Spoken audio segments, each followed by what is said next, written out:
Oke, ya sekali lagi terima kasih atas waktu dan ruang di hatinya untuk mata kuliah ini. Langsung aja saya share screen. Ya, mata kuliah Medlit dan seminar linguistik. Apa namanya sebenarnya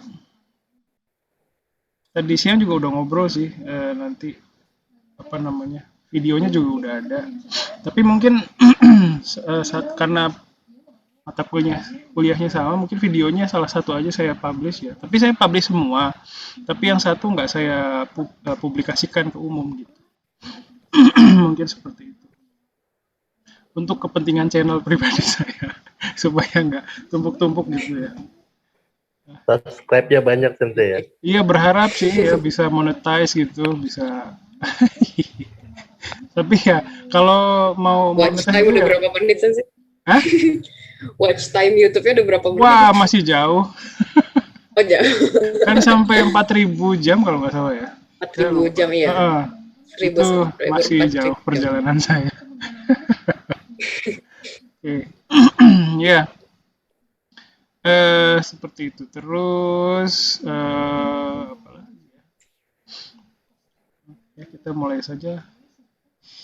Ya, Medlit dan seminar ini sebenarnya dulu ya, beberapa 5-6 tahun yang lalu sebenarnya mata kuliah yang terpisah. Sebenarnya dua mata kuliah yang disatukan ini ya.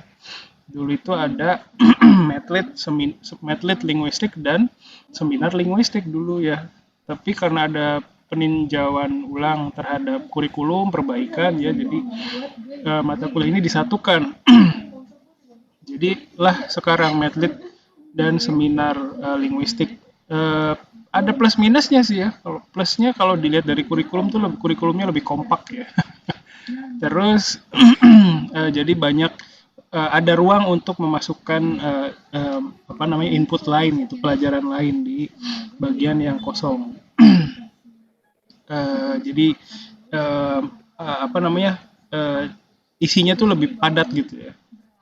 Tapi dari sisi lain ya banyak juga masih yang saya rasakan ya kekurangannya, yaitu mahasiswa kan ada juga yang ngambil penulisan skripsi ya berbarengan gitu dengan ngambil medlit dan seminar. Ada nggak di sini?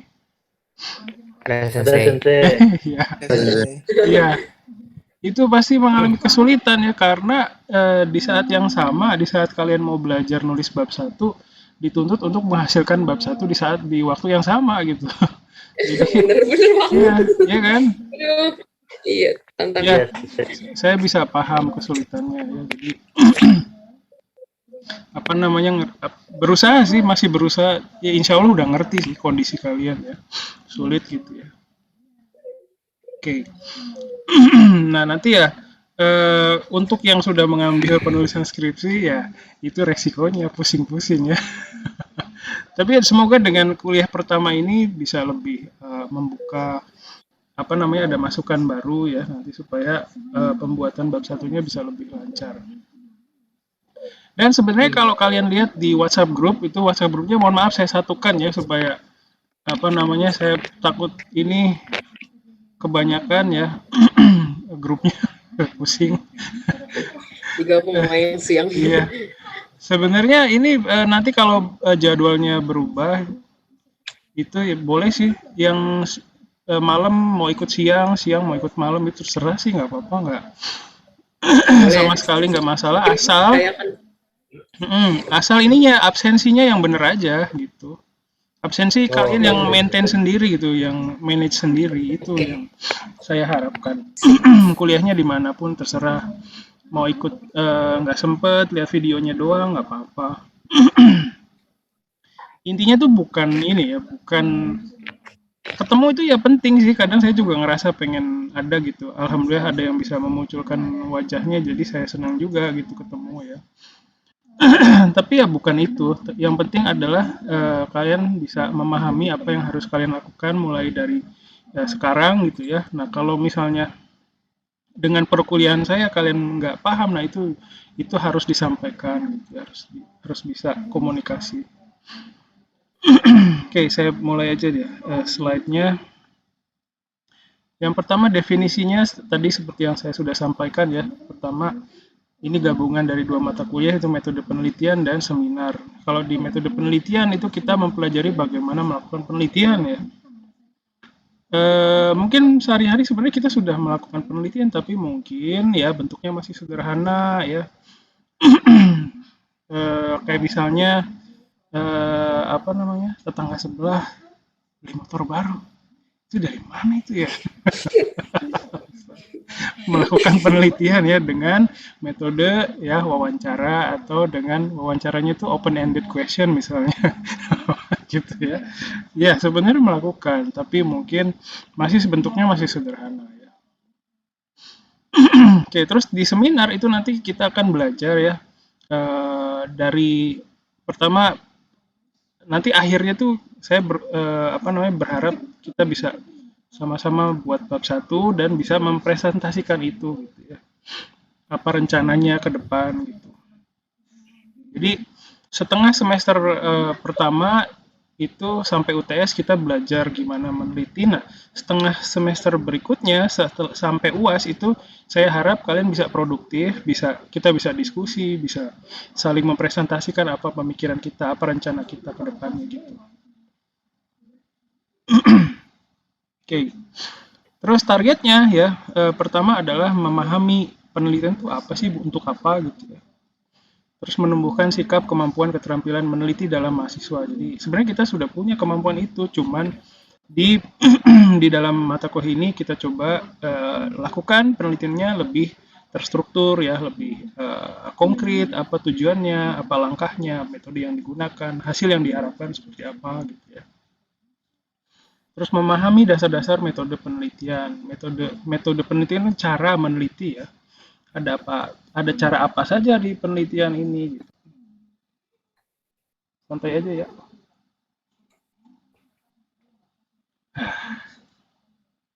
Terus memahami isi dari bab 1 itu apa sih isinya gitu ya.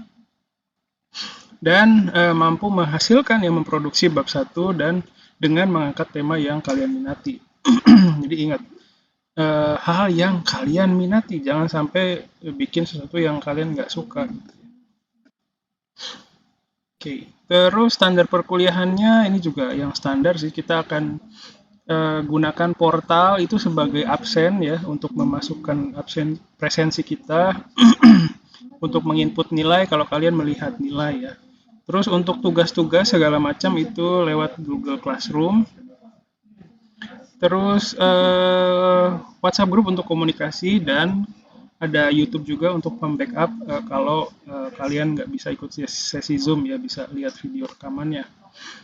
Terus saya berusaha mewujudkan perkuliahan yang singkat ya, maksudnya singkat ini supaya kalian punya waktu untuk mencerna ya apa yang kita bicarakan hari ini, terus supaya bisa apa namanya, merencanakan mau gimana nih selanjutnya ya, untuk apa namanya, langkah selanjutnya gitu.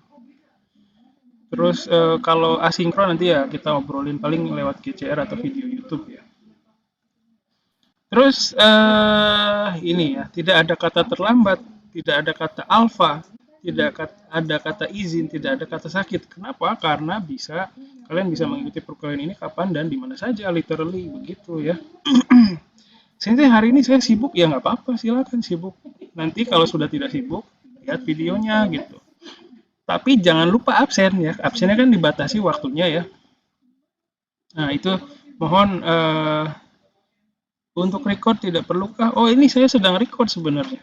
Saya pakai aplikasi yang lain, jadi kan Zoom saya Zoom basic, jadi nggak bisa nge-record. Saya pakai screen recorder, santai aja, tenang. Backup saya pasti ada. Tapi kadang suka lupa juga sih. Oke, makasih Mas Firman sudah mengingatkan. Oke, sip. Terus ya, jadi tentunya saya berharap bertemu kalian ya di real time ya. Sangat berharap, karena kalau nggak ketemu ya kesepian saya juga. Ngomong sendiri misalnya ya. Itu ya pernah sih kayak gitu ya, berjalan aja, cuman nggak komunikasi juga nggak enak sih sebenarnya. Jadi silakan diatur. Kalau memang sulit ya nggak apa-apa. Kalian sakit, kalian sibuk, kalian apa gitu, silakan nggak apa-apa. Komunikasi aja ya, kasih tahu gitu supaya saya kan namanya manusia suka seujon juga ya, supaya pikiran kita masing-masing tidak traveling ya, kita saling berkomunikasi ya. Gitu. Terus apa lagi? Ya kalau saya nggak bisa ada sesi Zoom, nanti ada tugas paling ya. Terus ini standar sih, silakan perhatikan materi ya. Ini saya juga upload hari ini nggak cepet sih, nggak apa-apa. Terus kalau ada apa-apa silakan bisa japri, bisa ngobrol di grup juga ya. Oke, terus kalau punya keresahan malam-malam, pagi-pagi jam 3 saya resah gitu ya. Saya harus melampiaskan keresahan saya nih mengenai skripsi. Boleh WhatsApp aja ke saya ya, japri nggak apa-apa. Tapi ya nggak langsung saya balas ya. Paling kalau masih bangun ya saya baca doang. Kalau udah nggak kuat ya saya nggak balas gitu doang. Ya santai aja. Terus Terus nilai juga yang standar ya, absensi 10%, tugas 20%, UTS 30%, dan UAS 40%. Terus absensi seperti yang tadi saya sampaikan, ini mohon di-manage dengan baik ya masing-masing. Karena kalau sampai lupa dan itu terlupakan, tidak diurus, itu susah untuk memperbaikinya ya, mohon kerjasamanya. Terus dalam perkuliahan ini juga sampai sejauh ini nggak pernah ada yang nggak lulus ya, asal nggak aneh-aneh aja. Ya silakan ikuti langkah-langkah di perkuliahan ini, insya Allah nggak ada yang aneh-aneh lah. Terus kalau ada anomali ya kalian bikin, misalnya ya bikin bab 1 tapi isinya punya orang lain. Nah, itu nanti kita ngobrol. Kalian juga pasti punya keresahan, punya kekhawatiran, punya insecurity ya. Kalian bisa ngobrol itu supaya kita bisa memproduksi sebuah karya yang terbaik, yang bermanfaat ya. Saya tahu kita ya kadang itu tidak kadang itu di sini karena diposisikan untuk menulis skripsi karena harus menulis skripsi supaya lulus gitu ya. Motivasinya juga macam-macam, motivasi masuk ke prodi ini juga macam-macam. Berdasarkan motivasi itu posisi kita sekarang juga macam-macam ya, ada yang diposisikan, ada yang ya gimana lah ya. Nah, tapi dengan kondisi seperti itu, marilah kita berusaha supaya bisa menghasilkan karya yang bermanfaat ya. Saya pengen kalian bisa menghasilkan seperti itu, bermanfaat buat orang lain gitu ya. Dan saya akan sangat senang sekali bisa menjadi bagian proses dari itu gitu ya. Oke, terus kita juga nanti saling menilai, ya kan? Saya menilai kalian gimana kinerjanya di mata kuliah ini, terus kalian juga menilai saya kinerjanya dalam memfasilitasi kalian untuk menyelesaikan kerjaan di sini gitu. Kita saling menilai, jadi marilah kita saling menilai secara objektif ya.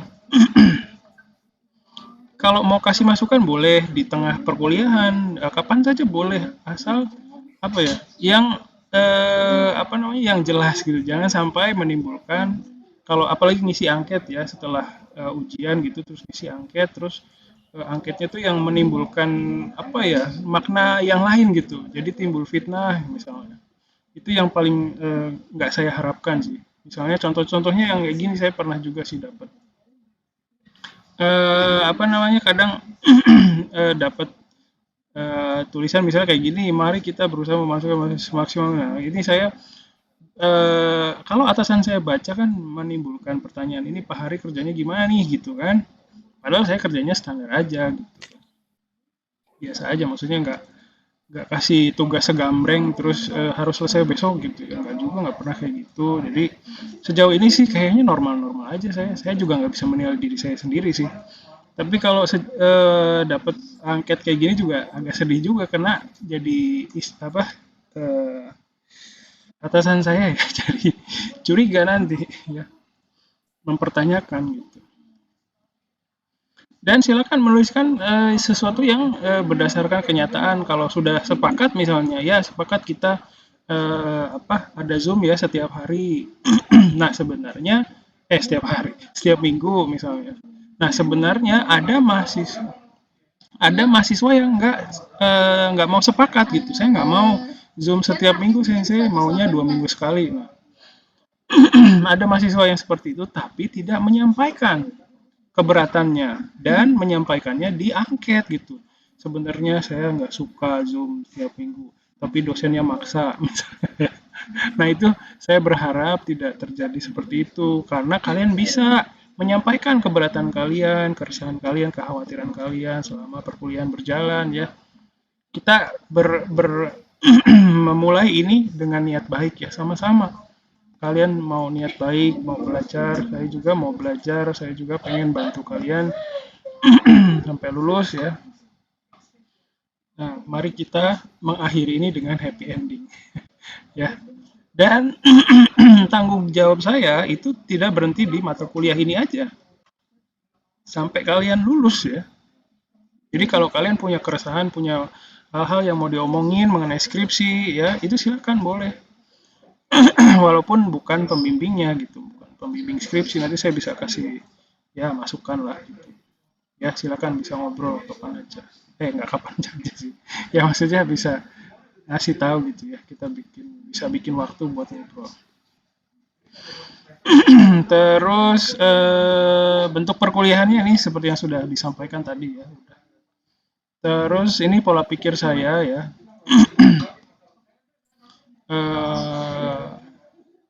Saya memahami bahwa mungkin kalian baru ya menulis karya ilmiah seperti skripsi, jadi saya sangat memahami bahwa punya banyak kendala, punya banyak kekhawatiran, jadi kita sama-sama ya saling mengkomunikasikan kendala saya ini sensei, kekhawatiran saya ini sensei. Saya juga sama, saya juga punya kekhawatiran, saya juga punya yang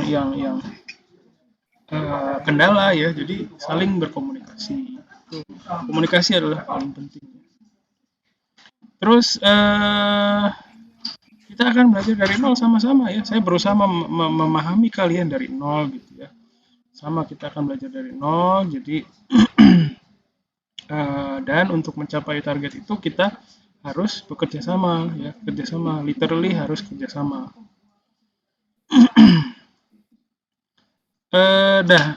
Dan kalau kalian hanya mengandalkan input dari perkuliahan, nah pencapaian targetnya akan semakin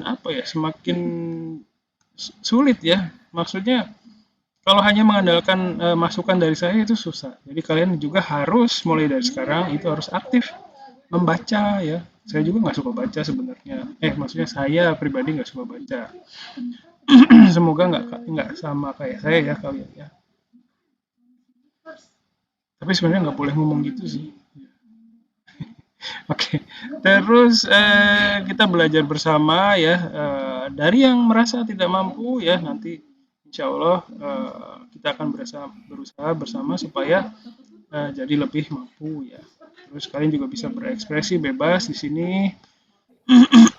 Saya juga saya juga bebas sama seperti kalian ya, menikmati momen ini bersama kalian ya. Silakan kalian juga usahakan supaya bisa gitu ya. Instrumen untuk menikmati momen-momennya itu kan banyak, ada kopi, ada makanan, ada apa gitu ya, silakan. Terus apa lagi ya? Terus saya akan memberikan posisinya kan sebagai fasilitator ya. Saya berusaha akan memberikan fasilitas supaya kalian bisa menggunakan fasilitas itu untuk mencapai target yang sudah saya sampaikan tadi ya. Insya Allah kita belajarnya stepnya small step aja ya, nggak usah loncat-loncat yang jauh ya, nanti kan capek ya. Kita small step, small step, small step, dan merasakan berhasil melakukan small step itu, dan dari situ nanti sedikit-sedikit kita akan menyusun ya menjadi sebuah karya ilmiah. Terus silakanlah saling membantu ya, kita saling membantu itu positif sekali ya, dalam konteks yang positif ya, dalam konteks yang membangun gitu, saling satu sama lain ya, bukan yang merugikan.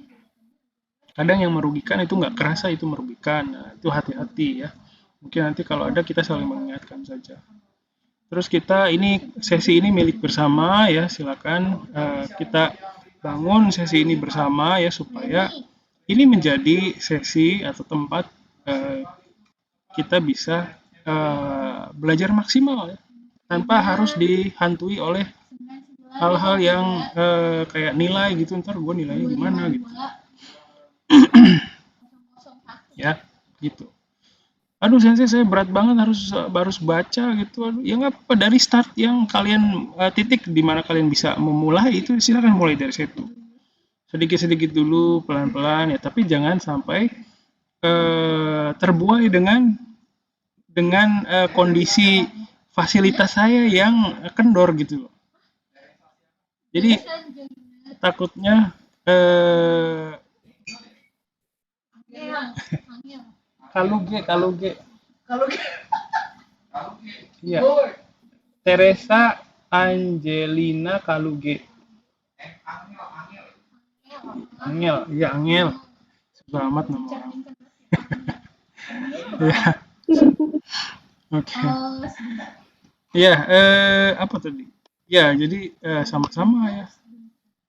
Kita di sini supaya tempat ini bisa jadi tempat belajar yang nyaman, yang maksimal capaiannya. Terus saya bukan sumber pengetahuan satu-satunya ya. Kalian sekarang bisa mengakses ilmu pengetahuan dengan bebas ya. Silakan, kita bisa saling memberikan masukan. Oke, terus nah ini sampai sini ada yang mau ditanyain dulu? Tadi saya sudah sampaikan. Ya, silakan. Berarti ini mata kuliahnya itu tujuannya buat ngajarin kita goals-nya itu bikin bab 1 ya? Ya, targetnya bab 1. Kalau bisa lebih dari itu. Oh, berarti boleh dong bab 1-nya nanti sekalian dipakai buat skripsi. Iya betul. Boleh, jadi kan? jangan itu. Emang itu tujuannya? Iya. Kira beda lagi. Jangan. Waktu dan energinya sayang ya. Iya makanya. Iya, kira ini buat latihan. Ini buat latihannya doang, Sensei. Bukan, target kita adalah skripsi kalian jadi gitu. Syukur-syukur bisa jadi di mata kuliah ini. Jadi gampang nanti. Kalau pindah gitu atau bikin ulang gitu capek. Iya, udah. Betul sekali. Iyalah, jangan gitulah, capek lah. Yang efektif dan efisien aja ya. Kawaii. Kalau yang ikut penulisan skripsi semester ini harus selesai sebenarnya malah. Yoi. Betul. Selesai. Ya, iyalah kita berusaha. Ya. Susah ya. Susah. Sensei. Ya, silakan. Kalau untuk alur kayak itu ada nggak ya Sensei? Misalkan kayak kita pertama-tama kita ngebuat yang proposal skripsi. Habis itu kita coba buat bab 1. Nah, proposal sama bab 1 sama sebenarnya. Oh. Proposal dan bab 1 itu ya satu, bentuknya itu. Bab 1 itu ya, jangan disebut proposal itu ya bab 1. Nama lainnya. Ya. Gitu. Terus nanti tuh Sensei, saya pernah lihat updatean dari kakak tingkat yang skripsi tahun lalu. Nah, itu dia waktu itu sempat kayak di chat Ari Sensei gitu kayak oh iya ini kamu udah bagus, silahkan daftar skripsi. Karena kurang lebih kayak gitu kita ya Sensei. Gimana? Saya bingung. Misalkan ini bab 1-nya udah selesai, langsung aja kan selesai. Iya. Ya. Jadi bab 1 itu adalah bagian yang paling dasar dan yang paling menentukan ya. Yang paling penting. Kalau bab 1-nya kalian nggak paham di situ, udah susah nanti. Jadi kalian harus tahu kenapa kalian meneliti, kenapa kalian mau meneliti mengenai tema itu, harus tahu jawabannya. Kalau nggak tahu tujuan kalian, ya itu orang nggak punya tujuan kan ribet ya hidupnya, susah gitu. Nah, saya nggak akan membiarkan kalian menulis skripsi tanpa tujuan gitu. Jadi di sini kita akan sama-sama berusaha ya. Jadi kalau saya tadi kan Gina bilang, oh jadi di sini di mata kuliah ini nih ngajarin ini ya gitu ya. Memang sih proses yang kita lakukan tuh belajar mengajar, tapi kalau konteksnya kalian sudah istilahnya udah menunggu diajarin gitu ya. Nah itu susah, harus kita ubah karena kalau kalian posisinya sudah pasif, saya nunggu gitu ya, itu menurut saya nggak produktif ya. Jadi di sini makanya saya selalu bilang itu belajar bersama ya. Ya silakan Mas Firman. Sensei, Ya. mohon maaf nih Sensei, langsung membahas yang lain. Kalau gitu Sensei, temanya itu kita sudah dapat latar belakangnya atau background itu dari pengalaman pribadi. Tetapi ternyata setelah kita membaca penelitian yang sudah ada itu sudah terdiskusikan atau sudah dianalisa oleh pihak-pihak lain gitu. Intinya udah ada skripsi yang ngebahas gitu ya. Iya. Nah, kan kita kan tetapi kan kita difokuskan tidak boleh membahas atau menganalisa hal yang sama Sensei ya. Harus kita mencari hal-hal yang lainnya dari atau kekurangan dari peneliti sebelumnya. Ya. Nah, itu cara menemukannya selain untuk membaca penelitian sebelumnya gitu Sensei. Apakah kita hanya fokus kepada jurnal bahasa Indonesia, jurnal yang dari Google Cendekia atau yang bahasa Inggris atau bahasa Jepang aja sih? Oh boleh yang bahasa lain juga nggak apa-apa. Ya, oke. Itu aja Mas Untuk Firman. dari saran Sensei, bagaimana Sensei untuk menemukan untuk menemukan kekurangan dari penelitian sebelumnya? Oke. Ya, terima kasih. Ada lagi? Sudah cukup Sensei. Oke, sip ya. Oke, misalnya apa ya? Tadi pertanyaan Tegar udah dijawab ya? Udah Sensei. Udah ya? Oke. Sip. Lupa. Iya, jadi gimana caranya supaya sebenarnya gini. Kalau misalnya kita mau ngebahas satu tema, terus temanya ternyata udah ngebahas, sebenarnya itu jangan sampai nyerah ya, sebenarnya masih bisa. Jadi apa yang sudah ada ya, penelitian yang sudah ada, penelitian kalau di sini kan skripsi yang udah jadi itu di hardcover ya, warnanya putih ya. Kadang mahasiswa ngeliat itu di perpus tuh kayak lambang kesempurnaan gitu ya. Penelitian-penelitian yang udah ada di Google Cendekia, Google Scholar itu adalah kesempurnaan. Ya, saya berharap itu bisa berubah karena semua penelitian itu pasti ada celahnya. Semua penelitian itu nggak sempurna karena yang buat tuh orang itu kan nggak sempurna. Jadi pasti ada celahnya. Nah, gimana caranya kita untuk menemukan celah itu? Hal yang bisa kita lakukan adalah membaca penelitian yang bertema sama gitu, bernuansa sama.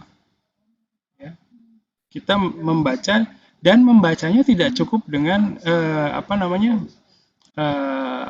cukup membaca saja, tapi mempelajari apa judulnya, siapa yang nulis, tahun berapa, ya.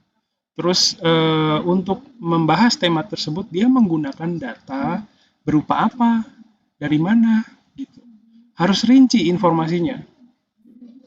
Semakin rinci informasi yang kalian dapatkan dari satu penelitian, ya misalnya kalian baca nih, semakin rinci penelitian yang kalian dapatkan, itu semakin besar kemungkinan kalian menemukan celahnya. Tapi dengan baca satu kali aja nggak cukup gitu. Kalau misalnya gini, kita pengen beli apa gitu, alat elektronik ya, HP ya,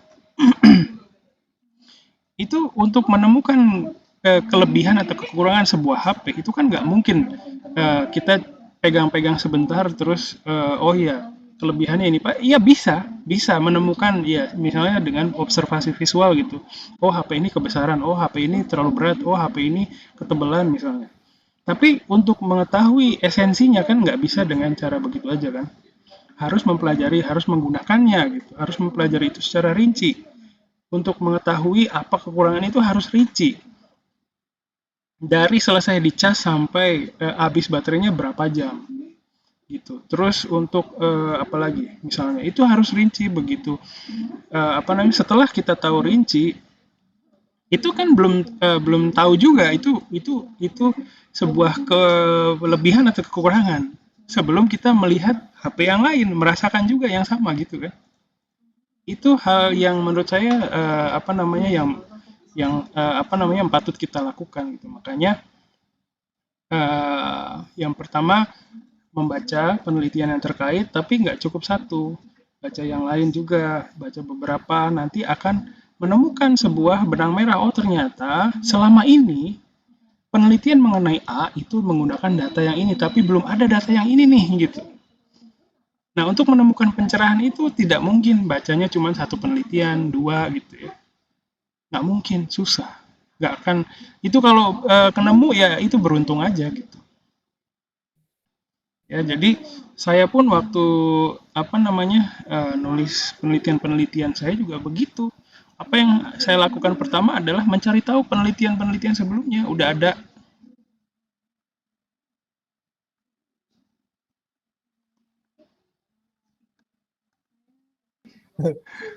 Ya, bisa istirahat dulu. Oke, sip. Kita sambung lagi. Ya, jadi seperti itu mungkin yang bisa saya sampaikan, Mas Hilman. Semoga bisa jadi referensi. Jadi untuk mengetahui sebentar, itu kan belum udah di belum ya? Udah. Ya, jadi untuk mengetahui celahnya sebuah penelitian itu usahakan bisa membaca beberapa penelitian yang terkait ya. Jadi tidak cukup 1, 2 gitu. Gitu ya. Ada lagi silakan.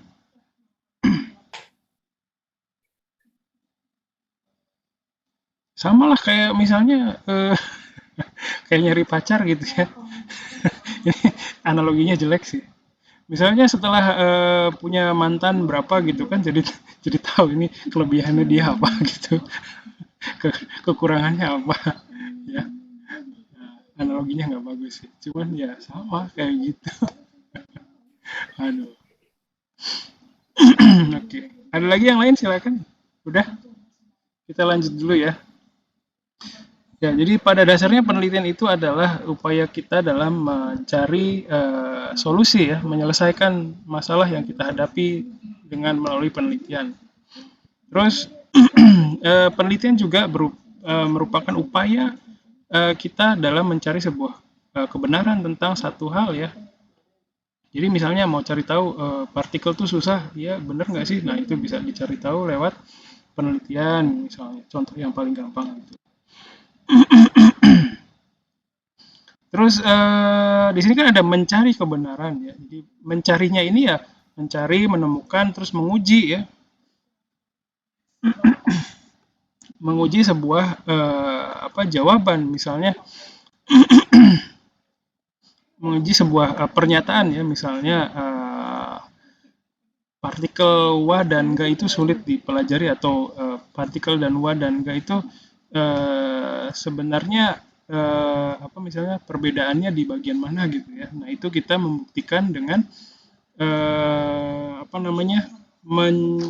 mengumpulkan partikel, mengumpulkan kalimat ya, berupa data berupa kalimat. Terus kita menguji itu apakah maknanya memang ada yang serupa atau enggak misalnya ya, seperti itu. Terus penelitian bahasa itu adalah penelitian yang sistematis, terkontrol, empiris, dan kritis terhadap objek sasaran yang berupa bunyi tutur. Dalam hal ini kalimat ya, biasanya kalau skripsi berkaitan dengan linguistik itu datanya berupa kalimat. Contoh-contoh kalimat gitu ya. Nah, contoh-contoh kalimatnya ini seperti apa? Nah, harus ada satu aturan ya mengenai contoh kalimat yang akan kita ambil. Misalnya asalnya dari mana, bentuknya berupa apa, apakah kalimat langsung, kalimat tidak langsung. Kalimat langsung itu kan yang di misalnya drama gitu, dialog gitu ya, itu kalimat langsung.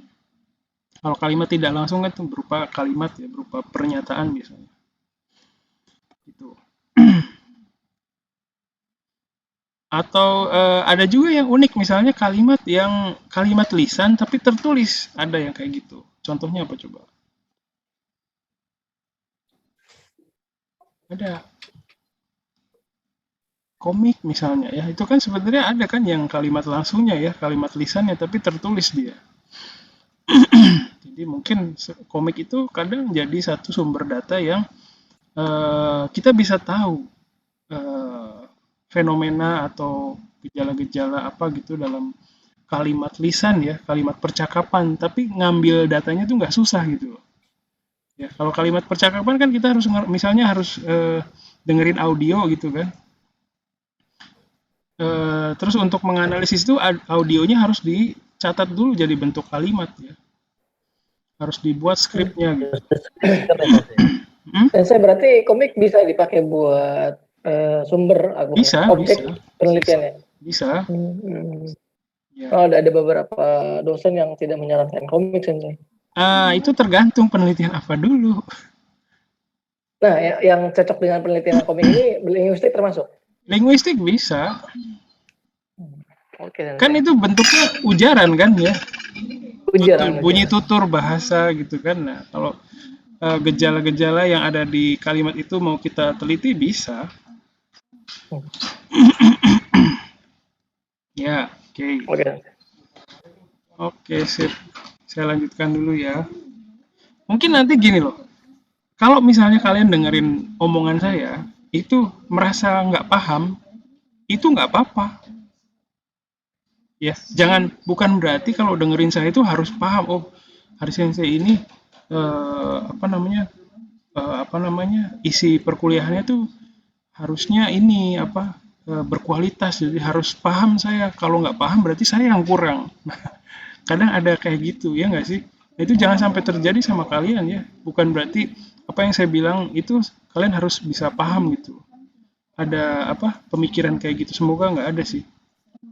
Itu wajar ya, karena kan persepsi orang beda-beda. Kita persepsinya masing-masing beda.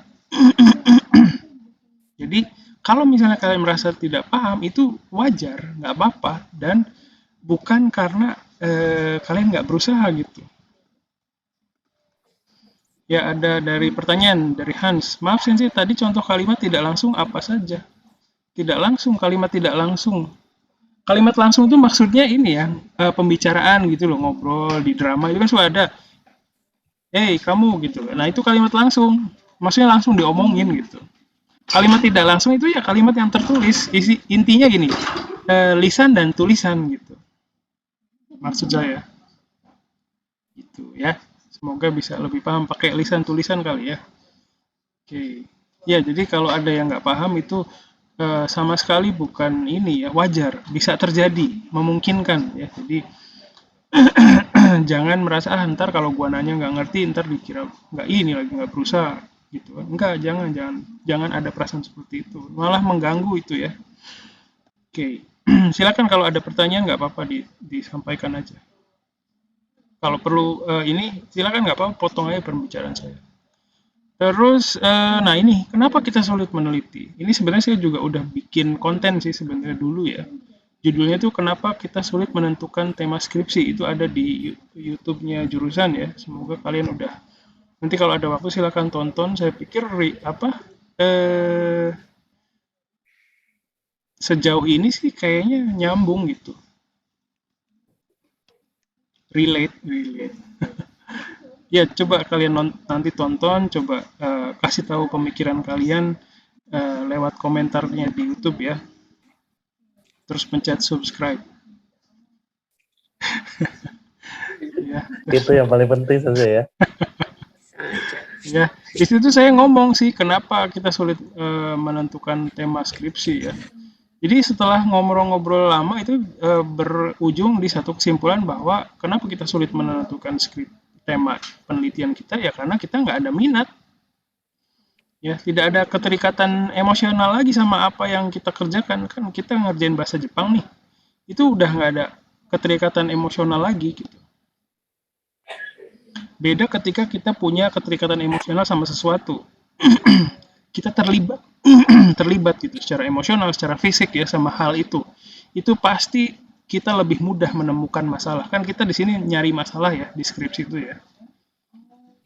Contoh yang paling gampang itu kalau misalnya kalian lihat keluarga kalian, sahabat kalian, itu kalau saya tanya apa masalah mereka, apa yang istilahnya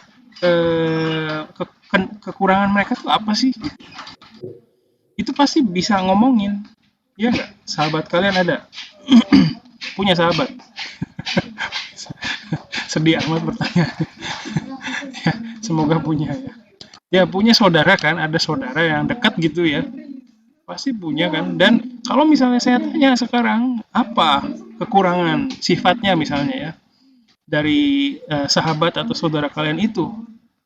Sekarang kalau saya tanya gitu kan pasti kebayang kan, oh si ini tuh kalau tidur ngorok misalnya. Oh kalau dia tuh kalau dibangunin subuh susah, ya tidur mulu misalnya. Pasti kan ada, ya nggak? Sekarang coba pikirin satu orang yang dekat sama kalian, terus pikirin kekurangan dia. Pasti kan langsung kepikiran, iya nggak sih? Banyak. Udah jangan dipusir kalau gitu. Kenapa bisa tahu sebanyak itu? Udah bareng saya itu, Iya karena udah kita tuh terlibat secara emosional sama dia gitu, terlibat secara fisik juga mungkin ya. Kayak suami istri kan, saya sama istri saya udah tahu dia istrinya, saya udah meneliti istri saya udah puluhan tahun itu, udah paham dia kalau udah ngomong pi gitu, ini tandanya gitu kan. Iya kan? Kalau misalnya dia bilang sedikit aja, Pak, gitu. Ini ada kode untuk ini, gitu kan? Ya, itu pasti tahu gitu. Terus ketika dia berargumen misalnya, ini bukan ngomongin istri saya sih, ya semua gitu pasti ya. Ketika berargumen itu pasti tahu arahnya kemana gitu kan, ya kan? Yang udah berkeluarga pasti paham. Itu karena kenapa kita paham itu? Karena sudah terlibat sama orang itu ya, secara emosional, secara fisik ya. Kalau sama orang yang tidak ada keterlibatan sejauh itu, mana mungkin kita ngerti kekurangannya dia gitu. Iya kan? Coba tetangga sebelah ada nggak yang jauh gitu? Dia orang apa juga kita nggak tahu gitu. Terus kalau misalnya ini, ada lagi misalnya analogi yang lain, kalian kan udah kuliah di Unsada udah 3 tahun ya kurang lebih ya. Sekarang kalau saya tanya kekurangan Unsada itu apa sih? Kan nggak mungkin jawab nggak ada sensei, nggak mungkin banget. Unsada top banget sensei. Itu nggak mungkin, bohong. Coba sebutkan, ya silakan. Boleh tulis juga boleh. Tuh kan langsung keluar. Tuh kan. Iya pasti ada langsung keluar gitu, mudah gitu. Kita mudah mengeluarkan masalahnya kan? Iya kan? Kenapa? Karena kita terlibat secara emosional sama Unsada gitu. Mau nggak mau dia tuh ya udah kita terikat sama orang ini, sama Unsada ini gitu. Walaupun nggak suka gitu, ya nggak sih? Jadi gampang ngeluarin jeleknya tuh apa gitu, tuh kan kurangnya fasilitas olahraga. Itu ada jalan di situ Raka, bisa lari aja di situ, itu fasilitas olahraga. Ya olahraga sih. Ya bukannya nggak ada. Ini maksudnya alat gym? Ngerti. Ya kayak yang gym kayak gitu. Ya alat gym mungkin. Okay. Alat gym kali. Bangunannya serem, iya. Ini saya kuliah malam serem ya kalau ke toilet itu gelap gitu kan. Ya, jadi lebih mudah gitu. Ketika kita punya keterlibatan secara emosional, keterlibatan secara fisik sama hal itu, kita mudah mengetahui kekurangannya apa sih dia, masalahnya apa sih nih orang gitu. Nah, ketika kalian ngomongin bahasa Jepang, itu kan saya tadi bilang motivasi kalian belajar bahasa Jepang dari awal masuk itu kan beda-beda. Ada yang disuruh sama bapaknya misalnya, udah kamu belajar bahasa Jepang aja, nanti papa arahin misalnya ya. Atau ada juga yang dari dirinya sendiri, saya minat sama ini gitu. Dan itu nanti akan berujung beda gitu loh. Sekarang posisi kalian sekarang itu beda-beda perasaannya terhadap bahasa Jepang. Ada yang masih suka, ada yang udah enggak, ada yang udah capek, sensei udah muak saya gitu. Itu nggak apa-apa.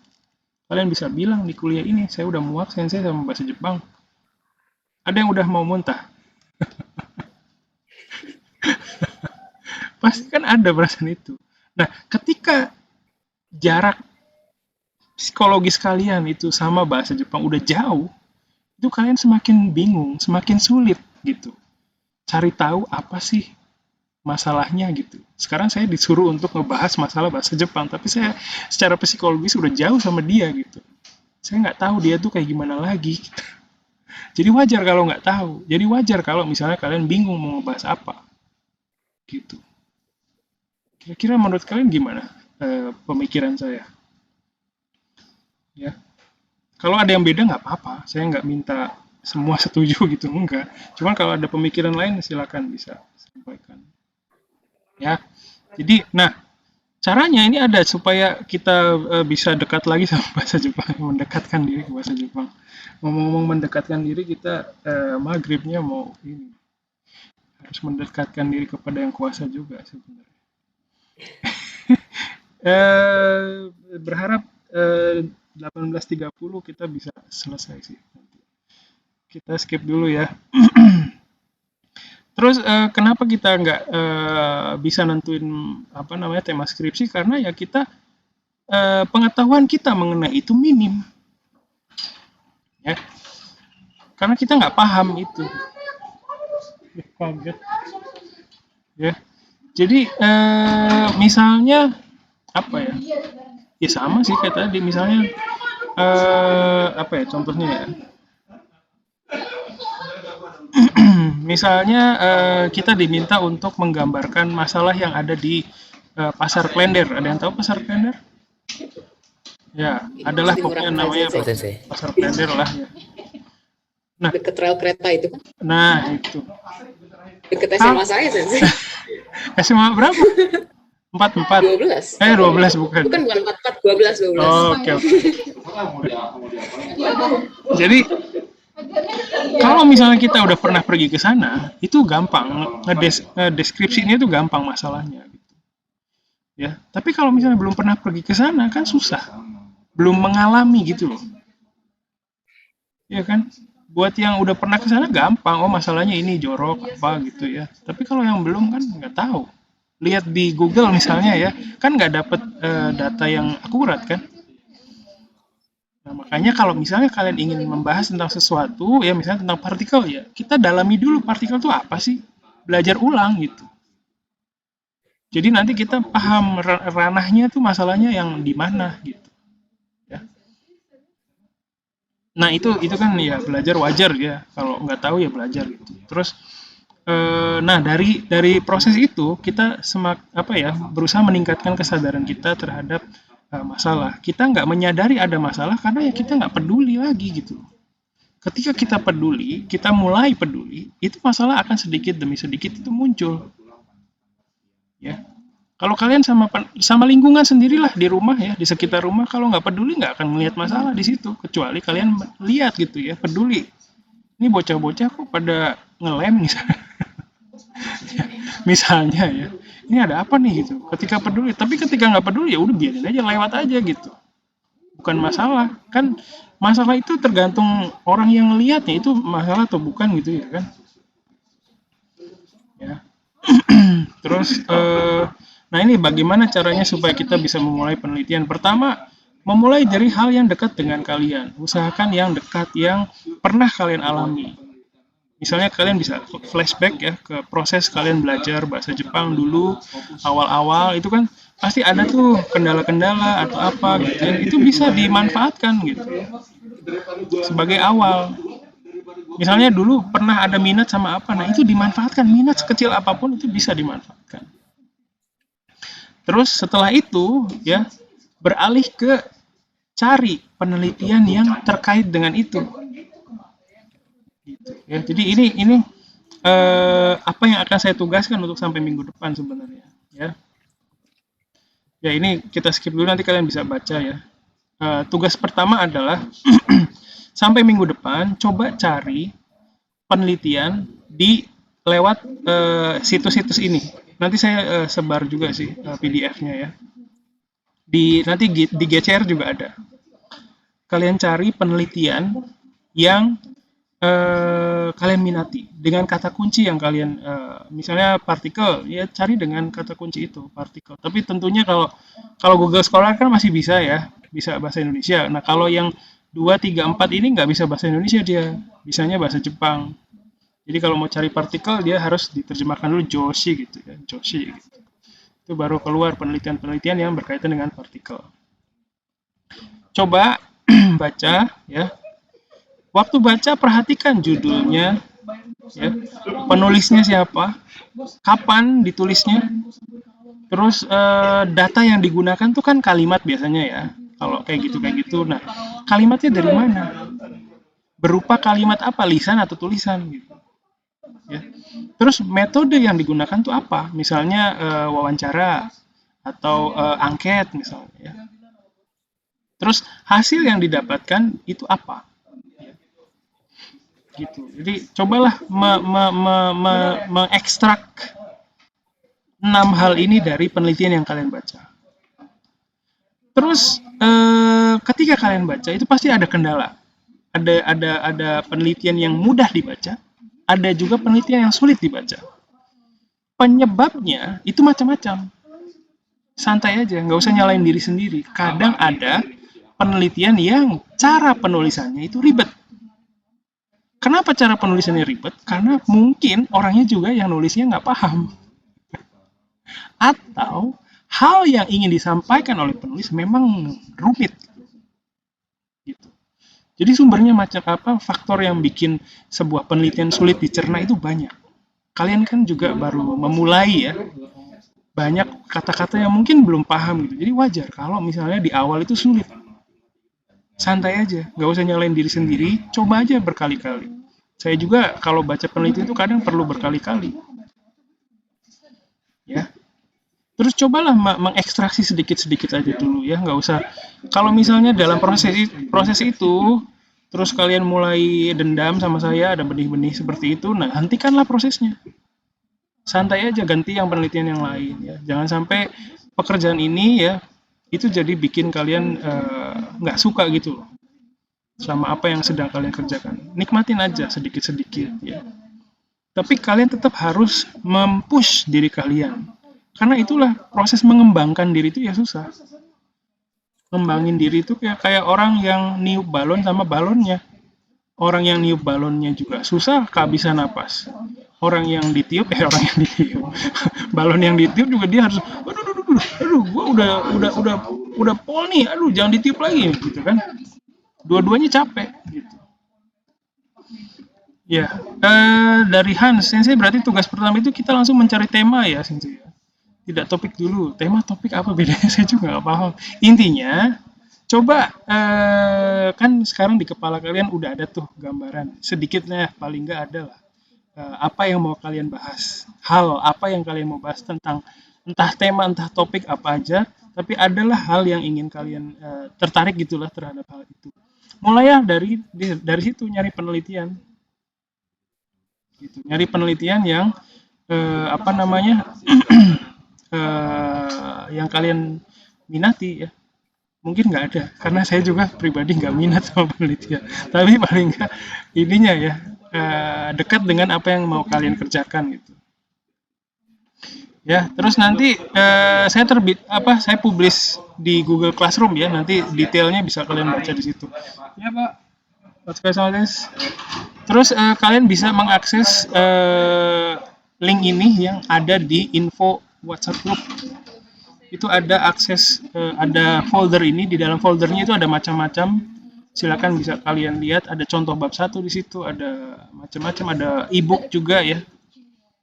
Terus kalau kalian perlu buku apapun itu silakan bisa. Kalau susah carinya bisa datang ke saya. Kalau datang ke sini di rak buku saya ada macam-macam. Terus perpustakaan Komaru Bungko yang ada di lantai 1 gedung sastra itu udah bisa diakses. Kalian bisa daftar. Udah tahu cara daftarnya belum? Nanti saya sebar deh di grup ya. Jadi mungkin sementara sorry ya buru-buru. Silakan kalau ada yang mau tanya. Sensei, untuk waktu penelitian itu yang ideal tuh berapa lama sih sebenarnya buat mengumpulkan data? Gini, jadi kalian kan punya 6 bulan ya. Nah, 6 bulan ini dibagi 6 aja. bulan. Iya kan, kira-kira segitu kan ya? 6 bulan Ya ini. kalau untuk 1 semester kurang deh Sensei. Ini kepotong libur segala macam. Ya itu nggak ada libur. Nggak ada libur kita. Enggak, maksudnya liburan semester. Oh, kan udah. kan biasanya 1 semester kan cuma 14 kali pertemuan, Iya. itu kan nggak sampai 6 bulan. Tapi kalau udah masalah skripsi, udah nggak berkaitan, minggu juga nggak ada kaitannya. Oh, iya sih, iya sih. Kita yang ngatur Mbak, kita yang ngatur. Jadi misalnya 6 bulan ya, ini mana 6 bulan ini harus bisa kalian manage waktunya. Sebulan untuk bab 1, sebulan untuk bab 2, sebulan bab 3, sebulan bab 4, sisanya untuk perbaikan. Itu idealnya begitu. Bukan 4 bulan Sensei. Kenapa? Kalau dari sekarang. Kalau dari sekarang. Bulan, gimana? Itu maksud saya 4 bulan. Tapi tadi kata senseinya ya enggak kehitung semester lagi. Iya. Kan ngikutin jadwal kuliah lagi. Kan, sidangnya itu kan perkiraan di Februari Sensei ya. Berarti kan November, Desember, Januari. Hanya 4 bulan saja. Iya, berarti harus bisa segitu. Iya, betul. Nah. Ya. Kan nanti kalian diputuskan itunya dosen pembimbingnya. Nah, silakan nanti saya juga pasti bantu ya, silakan. Kita sama-sama meraih capaian yang termaksimal ya. Saya pasti bantu. Ya, oke, sama-sama sih. Yoroshiku onegaishimasu. Oke. Ya, kira-kira ada pertanyaan lagi? Dari saya sih. Ya, silakan. Sutrisno. Ya, gimana Mas Tris? Ketika saya lihat ataupun baca dari buku panduan cara buat bab 1 itu Sensei ya. Nah, itu di bab 1 itu minimal ada 10 sampai 12 halaman. Iya. Apakah itu harus diwajibkan seperti itu Sensei? Betul. Kalau misalkan kurang apakah ya terburuknya ditolak sebenarnya? Harus bisa. Harus bisa. Nah, masalahnya kan ya saya meskipun ya itu memang penting sih Sensei. Cuman saya tipikal orang yang nggak bisa basa-basi terhadap penulisan itu Sensei. Ngerti. Dan sebenarnya nggak perlu basa-basi. Mungkin sekarang karena belum ada gambaran ya, masih bingung harus nulis apa gitu. Jadi makanya ada ketidakpedean ya istilahnya gitu. Ini pertanyaan-pertanyaan yang ada di benak kalian itu kadang sumbernya karena kalian belum ada pengalaman di lapangan gitu. Jadi banyak kekhawatiran. Padahal nanti kalau udah dikerjain itu bahkan bisa Sensei ini saya kelebihan halamannya gimana ya. Kadang ada mahasiswa yang gitu awalnya takut ya dia nggak bisa nulis sampai 10 halaman, taunya sampai 20 halaman. Ada yang kayak gitu. Ya, jadi kekhawatirannya saya paham, tapi kadang dalam prosesnya itu kita kan berproses ya. Berproses, jadi jangan khawatir, nanti juga kan ada pembimbingan ya, ada saya juga nanti kasih masukan, nanti bisa mencapai yang diatur di situ gitu. Bisa.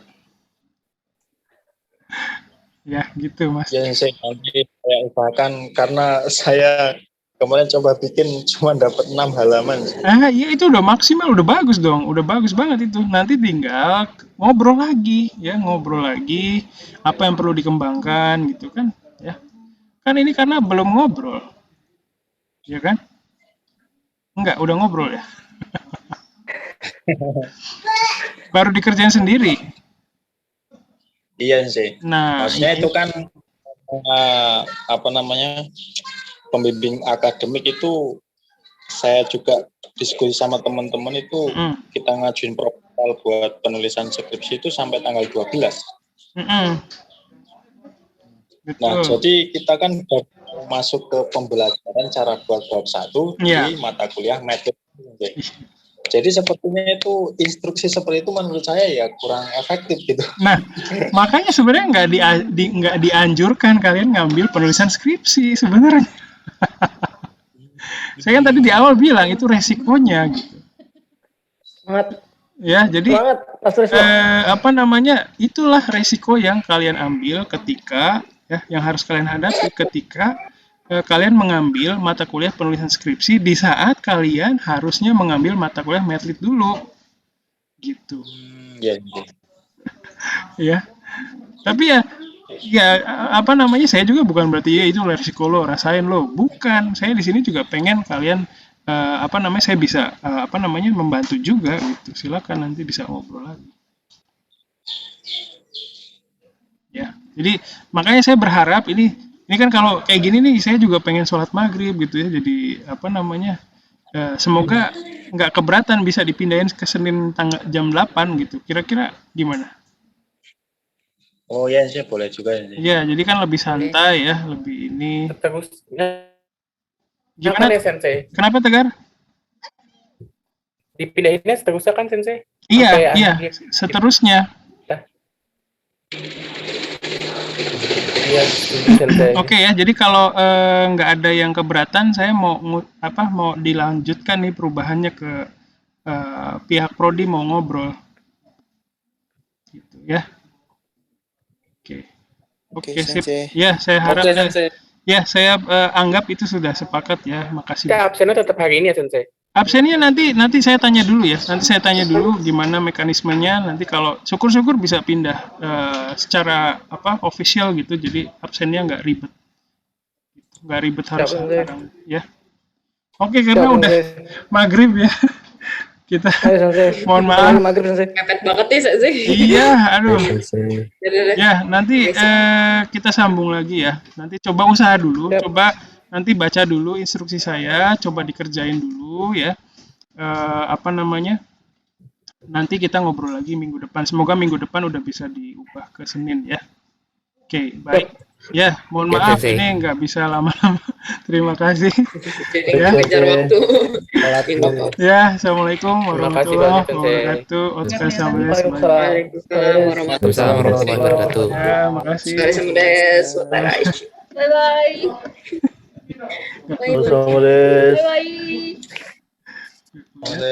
Sensei. Ya, nggak bisa. Ya. Oke, makasih. Mau tanya, maaf dikit aja ya. Iya.